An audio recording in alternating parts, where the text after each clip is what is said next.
Hey, what's going on? We are here. This is the Brittany and Patrick show, and we're at the Casey Podcasting Company. Thank you to our homies here for letting us record here. Yes. And laminate all your laminating needs. Right? I can borrow it. Perfect. And we're here with Cassie Duncan. Cassie, thanks for joining us. Well, thank you so much. I'm so excited to be here. Yeah, thanks for being here. My favorite Brittany and Patrick combo in Kansas City. That's a big statement. That is a big statement. Right. Yeah. We've been told by multiple people that it was their first assumption, like by just seeing the logo, like, oh, Brittany and Patrick Mahomes. They have a show now for the pitch. That's cool. It's us. No, not quite. Hi, we're poor. And like, it really wasn't intentional because some people are like, oh, I know why you did that. So it's when people Google it, it'll come up and it's just like, yes. That is what we did. Correct. Yeah. But totally accidental. Yeah. It's just like, no, it was our names and we just did that. And then it worked out. It was the laziest, most vain decision I've ever made in my entire life. Yeah. I'm not good at naming things. Like, I'm terrible at it. So that was like, let's just do Brittany and Patrick show. I'm bad at naming names, but do you have like an ongoing list in your notes app of like good band names? Oh, it's funny you bring that up. Is that your phone? Pull them up right now. I don't have them on my phone. Okay. I actually have it like listed somewhere at home. And my girlfriend and I, like, we do actually go back like and forth. And I'll always say like, that's my new band name. And she's like, you're always starting a new band. I'm like, I never started. I just come up with the band name. Yeah. Well, no. And then before we recorded, you told us a story of how you met your girlfriend. And I think that joke that you told would also be a great band name. Tell the joke. Tell the story. Yeah. Oh, okay. My girlfriend and I met on Hinge, and we met because she had a prompt that said, what does a lesbian get when she's high? And I was reading this at like 6 a.m. at work, and I can't believe I came up with the answer to it. I commented, carpet munchies. and she said, you're the first one to get that. And that's, the rest is history. Yeah. Great relationship here based off that alone. So carpet munchies will be the band name. That would be a good. They're coming to the Truman soon. No, the best one. I actually have the best band name. It's called Succeed, but it's spelled Succeed. And that's amazing. I don't know if I can say that on here on this podcast. No, we swear all the time. Succeed. Okay. Yeah. One time I should have asked you before whether I could say that on here. Succeed. I love that. It reminds me of when Kim Kardashian tweeted, wouldn't it be funny if you spelled people pull with like PEE POLE? Yeah. She was like, just thinking about that. I was like, wow, she's a lawyer. She's a lawyer now. She's one of our deep minds. I love her brain. She has a beautiful mind. My boyfriend is in a hardcore band, and some of the names that he says of people that open for him are just like bananas. I mean, first of all, his band is called Spine. I was like, Spine, right? Yeah. Which is just the most odd name. I remember it's very metal. I think I like it. Yes. Yeah. Spine. And it's in like this big block letter, like no matter what album, like that's their logo, you know? And I remember I asked him and he said Spine. And I was like, Spine? Like I've never heard the word before. I was they go hard though. No joke. I've listened to them. Oh my gosh. They're so good. And Mills Records got me hooked onto them. Oh, really? Are they still, they're not a thing in Strawberry Hill right now, are they? Or Mills? No, Mills is over. That was Manor Records. Manor Records is what I'm thinking. Mills is over in like next to Westport and Uptown. Gotcha. You're a part of the music scene, obviously. Here, big fan of music. I love music. I was like, I don't perform music, but I'm definitely like love music. It's been way too much money at Mills. You like metal? I love metal. Yeah. What are some of your favorite metal bands? Okay, Cattle Decapitation. Have you ever listened to that? That's what I'm talking about. Cattle Decap. Names. I love it. They're actually a vegan band. That's why they like named it like Cattle Decap, because they're all like vegan and they write about just how humans suck and stuff like that. I love it. That's just vegan metal band. I'm not vegan. No, I just like their music. They just go hard. I mean, you can't not go hard. With decapitation in the title. Yeah. That's how they are the reason I made Taylor Swift's PR team very nervous. There's a story here. So a few years ago, she was in town and I was just bored at work. And I made a joke on Twitter just saying, like, I wonder if Taylor Swift is going to do any Cattle Decapitation covers. And I didn't like even tag her in this post, but they still saw it apparently. And so I work in radio, and the people who worked at the radio station with me, they were at the meet and greet for her. And her PR team pulled them aside because they knew we worked together. Okay, because they knew you worked for the station. And they knew I worked because I said that on Twitter on my bio. And so like the guy I worked with, he came up to me, or he messaged me on Twitter and is like, dude, what the hell does this mean? And I was like, it was a joke. I didn't mean anything like crazy by it. I just, they're a metal band, and that's, and so explain that. The juxtaposition, that's funny. I love the thought of Taylor Swift's PR team just freaking out because of a tweet that I put out. Yeah. I was like, okay, it was a joke, but I deleted it. I was like, I'm not trying to cause any trouble. 1 degree separation from We're Taylor basically Swift. best friends. Yeah. Midnights, there's actually a reference to me in there. Definitely. Right. Yeah. That makes me wonder though, like if Taylor Swift's up to something with like the cattle industry or something, like if like you tweeted that and they were like, oh my God, word's getting out. How did Cassie find out? Yeah. That would be amazing. Are you a Swiftie? Oh, I'm okay. I like Taylor Swift, but I would not say I'm on the level of Swiftie. I'm not. But either. I do get annoyed of people who like take too much pride in not being Taylor Swift fans. Sure. I was like, just let people like what Let they people have like. fun. Yeah. 100%. People who make disliking things their entire personality is hands down the biggest turnoff for me. Yeah. They're usually boring. They are. Boring after like, oh yeah, like I just drink black coffee and I listen to serious music. Okay. It's like, well, you are no fun. I actually do drink black coffee, and I always tell people it that way. I was like, look, I like black coffee, but I'm not one of those people. I promise. I just like black coffee. Just like it. Roastery's really good. So It's so good. I love a coffee from Hi Hat. ooh, that's a cute little spot. It's a cute I little love Hi spot. Hat. Tiniest little place. I get like a little bit religious vibes from them though. Are they? I don't know. I've never felt don't that. know. Is it just because they're right next to Pembroke? Maybe, but like I also just like can't tell sometimes with coffee shops. Like they're either the most leftist, radical, blue-haired, septum piercing looking baristas, or they're just like a nice flannel and like a nice blouse, and you're like making coffee, and then I'm like, there's a lot of Bible studies happening here, The right? messenger That's true. coffee is religious. Are they? Yeah. I didn't know that. Yeah. I don't know if they put like Bible like verses or numbers on their cups maybe, but they definitely like have a religious vibe or are Weird. public about it. Yeah. That's Because I go to the one on the plaza all the time, and it Yeah. didn't seem like it has that vibe. No, but- and like 'cause they've got like the big pride flag in there and everything. yeah. and So stuff like that. I'm sure that they're fine, you know. They're the good ones. Religious people can They're one of the- there one of are the nice good ones ones. out I there. was raised Southern Baptist, okay? I have a little bit of trauma. All right, I have. Understandable. I went to Hey, Catholic school for 12 years. Yeah, me too. Okay. Me Hell too. yeah. Where did you grow up in Kansas City? I did. Born and Okay. raised. So then where did you go to school? High school went to O'Hara. It doesn't even exist anymore. Okay. O'Hara doesn't exist anymore? No, it closed a The few years Marine ago. kids went to O'Hara. Oh, really? Yeah, because it's right next to Raytown. Yeah, where it used to be. Actually, it's funny that my grade school, which was Christ the King, the Missouri Christ the King, that doesn't exist either. Okay. So most of my education is not there anymore. One by one. I think UMKC is still going to exist for a while, but both my grade school and my high school don't exist anymore. So That's yeah. wild. And they're both on the Missouri side, right? Yes. Yeah, Okay. it was all on the Missouri side. What about, where did you go? They were both right next to each other. So I went to St. Agnes grade school and then Bishop Miege High School. Oh, awesome. Yeah, I knew a lot of people that went to Miege as well. Yeah. And then like there was like a little bit of a stigma just because it's like, oh, you went to a private school. And I was just like, oh, okay, here's the deal. We did get made fun of by the other private schools for what it's worth.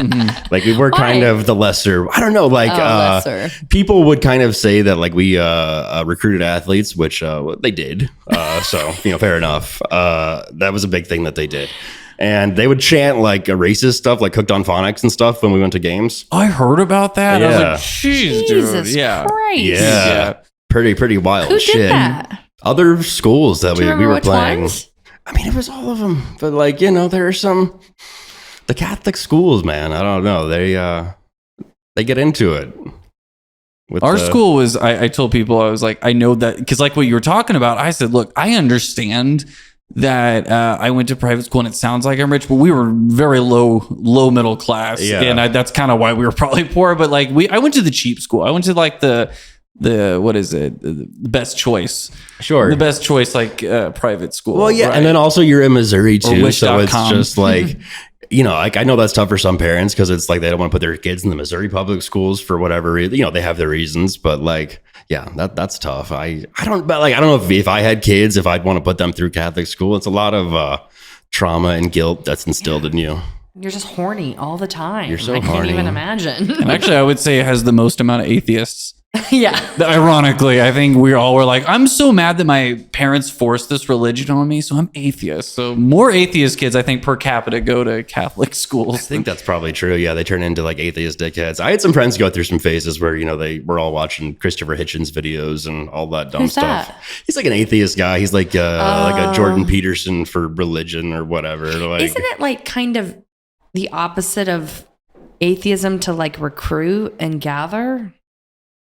See, I don't know. See, again, kind of like the black coffee. This is why I tell people I'm agnostic. I'm like, I don't believe, but I'm not one of them. Like, I'm not like an annoying person that's all about it. I was like, I just don't care. Like, I don't care if you choose to do that. I'm just going to be like, no, it's not for me. And then go about my day. Yeah, that's totally fine. How I view that sort of stuff. It's just like, good for you, not for me. Yeah. Kind of like Taylor Swift for some people, right?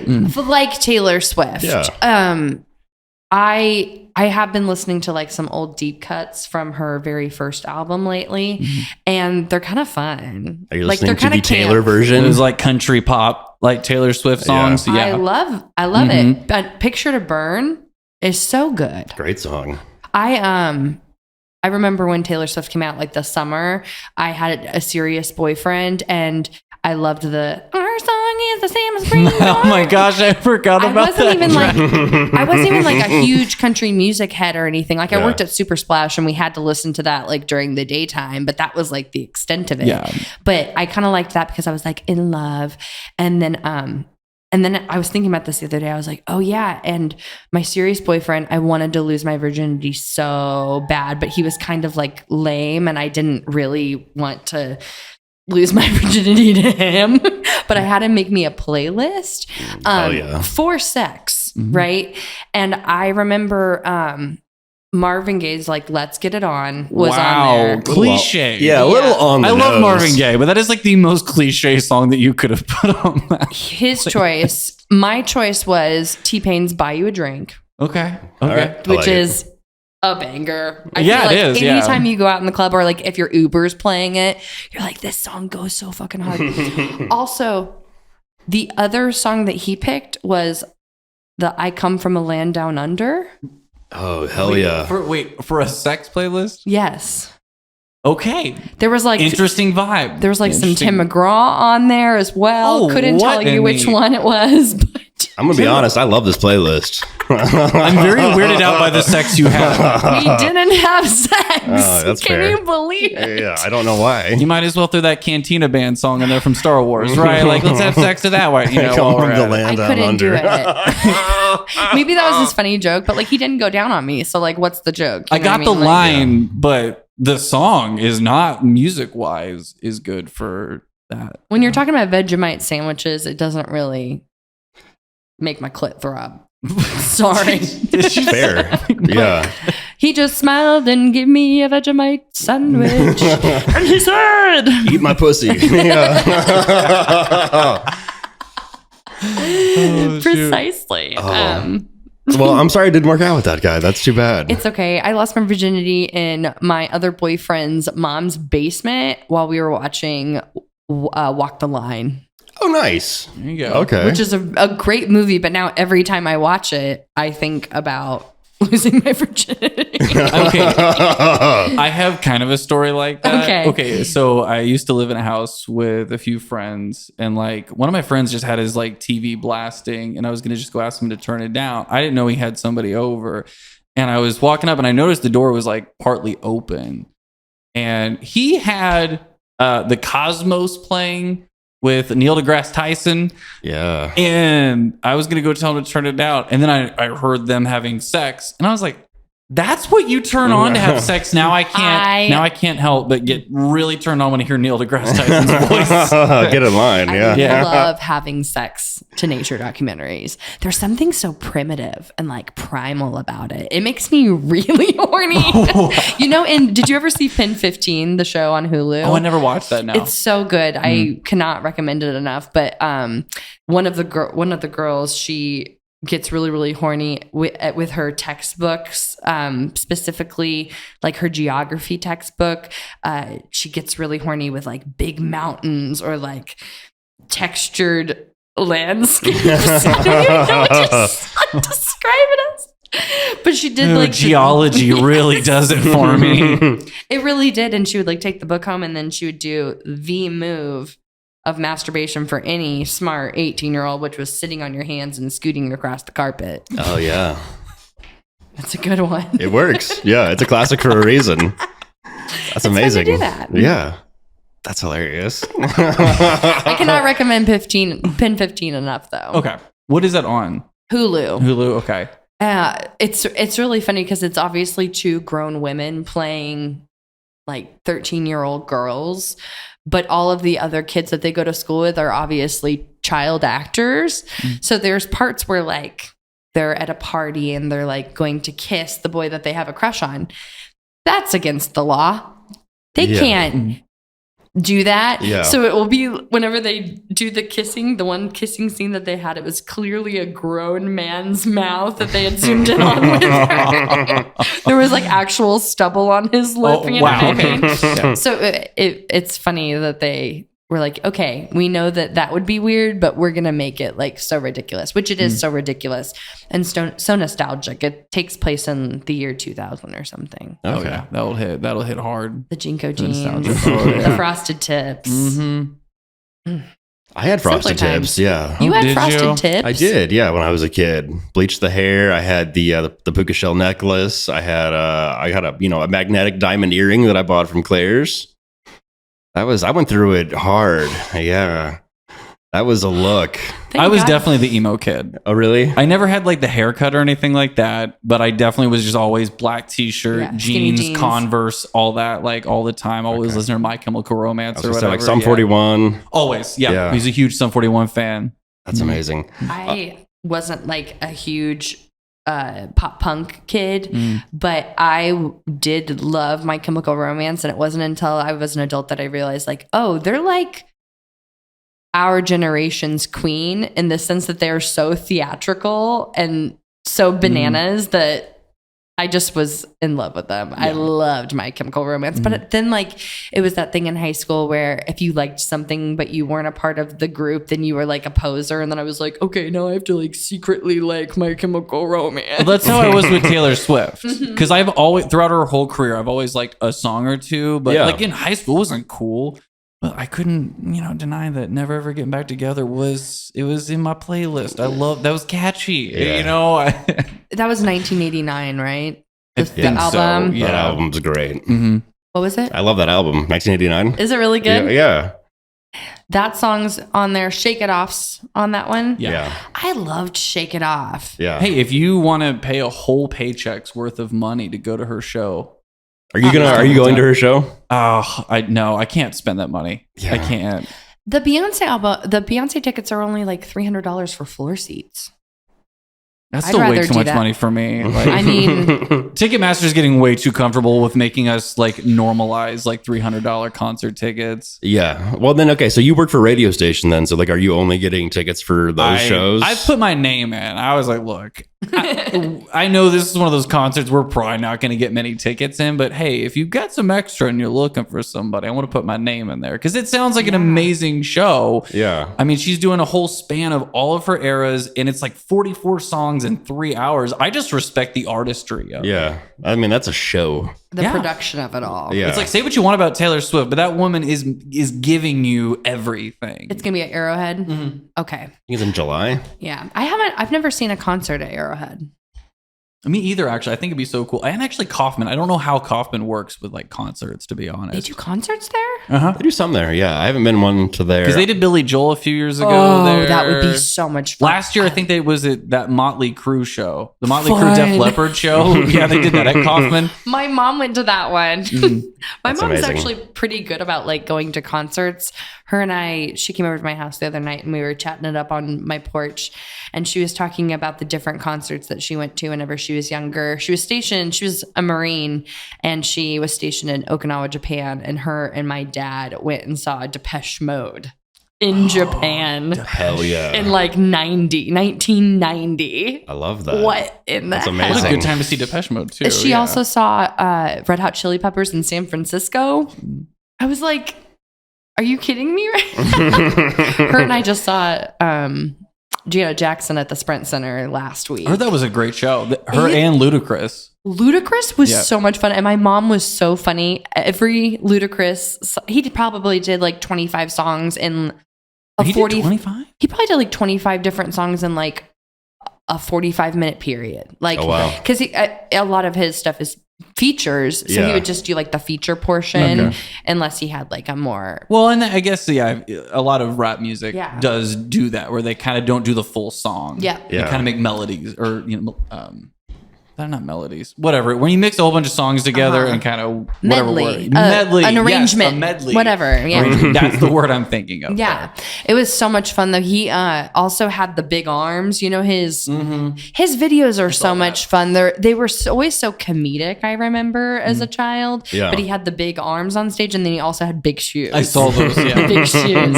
And Janet Jackson was so great. I love Janet Jackson. When If came on, I lost my fucking mind. I bet. Something like takes over my body like something as primal. soon as I hear primal. As soon as I hear If start to play. What do y'all have those moments with songs? Is there something? Oh, absolutely. What's your song? They're definitely songs that I've just like lost myself to, like at the concert. For me, it's like Slipknot. They're one of my favorites. That band is always be one of my favorites. And they do a song called Spit It Out. It was off their first album. And they do this thing in their show where they kind of like, in the third verse, they kind of just have a repeating guitar riff. And Corey, the lead singer, gets everybody to get crouched down on the ground and then has this whole song build up and everybody jumps up at the same time. And I just lose my stuff every time. My stuff. I do my stuff. Wasn't a Slipknot song your walk-up song whenever I feel like that was your walk-up song the night that I did Sour Patch Kids? I don't think I used Slipknot at my show. Or was it just another metal song? It probably was just another. Oh no! Okay, I remember now what that is. Oh, it was a metal cover of WAP. That is right. Yes. I remember that. Which brings me to what I wanted to talk to you about. Sour Patch Kids. I've done it once now. Yes. It is so much fun, and I've been curious to ask you, how did you get in contact with Crane to get that organized? I was actually friends with Chris. He's no longer an owner of the company, but I was friends with him on Facebook. I've just had a lot of people. You meet people, and stuff, and then we just ended up being friends on Facebook. And he's a super nice guy, by the way. Chris is Myers. So cool. Yeah, I love Chris. And I had just got back into comedy. I had posted some videos of me at open mics and stuff like that. And he saw my video and he messaged me on Facebook and he said, "Hey, we're actually looking to bring comedy back to Crane. Would you want to host a show?" I didn't feel worthy of it because I'd only been back in comedy for a month. I was like, there's no way, right? But some friends in the community, they were like, "Hey, no, just take advantage of this, even if you've only been back, whatever." And so I just took it and ran with it. And it's been so successful. And I'm so happy that the most successful show I've had is it was the all women's show that I did back in January. We had between 70 and 80 people there. That's awesome. People had to stand because we just had no more room for seats or anything. It's hot in there just from bodies. Oh yeah. Yeah. We broke so many fire codes that night. Whatever. Yeah. That spot is so cool. And I mean, I grew up in Raytown, so having a small local business in Raytown, I'm like, yes, more of that, please. And I feel like it's always just such good vibes. And it turns out I love their beer too. So it really works out. Yeah. I mean, I don't drink anymore, but in the mornings they have a pop-up coffee shop cart that pops up there. They do a lot of different things like that. They do taco trucks and whatnot. They do so much more barbecue, than just drinks. Yeah. And they're on that bike trail, which is really cool too. So there's always it's bikers a very there. Quiet part, even though it's in near downtown Raytown. Yeah. It's a very industrial part. If you got shaky tires, be careful because it gets a little touch and go there sometimes, but it's such a cool spot and I've had a lot of fun. We're gonna be you're having me on next week. No, the week after, the 19th. Right, not this Friday, but next. The next, yes. Yes. So plug everybody. The 19th. Yeah. May 19th. 19th. Crane Brewing. Come see Sour Patch Kids. It's a free show. It is a free show, and it's always so much fun. They have great beers. They'll probably have some food.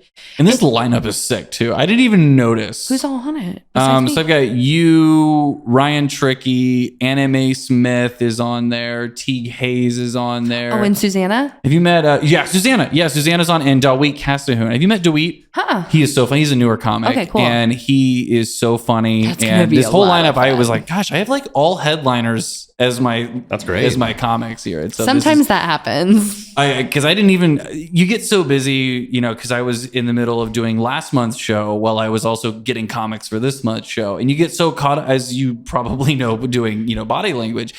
I got so caught up in everything. I didn't realize who all I had for the month of May. And then I looked, I was like, oh my gosh, I booked all like headliners. I've for done this that show. before. Yeah. I've started doing like almost like casting calls for body language, because body language is one of those shows where like not everybody's going to be comfortable with taking off their clothes, but I always like to put it out there. So I figured it's better if I like put it out there and have people apply, because then they're already agreeing to something. Yeah. And then we can go from there. But I'm so excited to be on that show. I'm so excited for you to be on that show too. It's going to be I was nervous. incredible. I was nervous at first when you first It was a asked me. conversation that we had. Because I'm so new to being me as a woman. I was like, but then the chest started to grow in and I got all this confidence and I was like, Brittany, get me on that show. I don't even care. I gotta dump don't him even care. out. Yeah, exactly. Fuck yeah. It's also like one of those things where it doesn't even need to be like sexual or like you taking off your clothes. Yeah. Like Kaylee Carr did the show and they were wearing a hot dog costume with like a suit over it. Okay, that's hilarious. And yeah, it was great. Also sounds very Kaylee. Yes. It was a lot of fun. There's ways to go about it that aren't like super duper sexual. How was Aaron Scarborough What was that? when he was on your show?